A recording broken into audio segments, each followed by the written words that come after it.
In today's video, I'm going to teach you how to create a cash flow statement in QuickBooks Online. To get started, sign in to your QuickBooks Online account.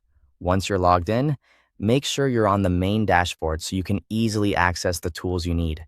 This report is useful because it helps you understand how cash is moving in and out of your business over a specific period of time. Next, go to the left-hand menu and click on Reports. This is where QuickBooks stores all of its built-in financial reports, including the one we need for cash flow. If you use reports often, this area will become one of the most helpful parts of your QuickBooks account. When the Reports page opens, use the search bar at the top and type Statement of Cash Flows. As you type, QuickBooks should begin showing matching report options. Look for Statement of Cash Flows in the search results and select it to open the report. Once the report is open, choose the report period you want to review. This is an important step because the date range affects what cash activity is included.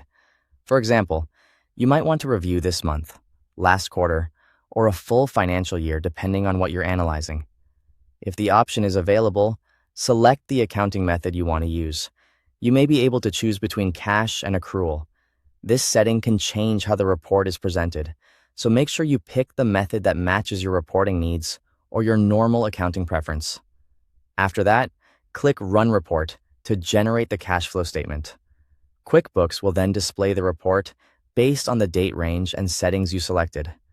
Now, take a moment to review the cash flow sections carefully.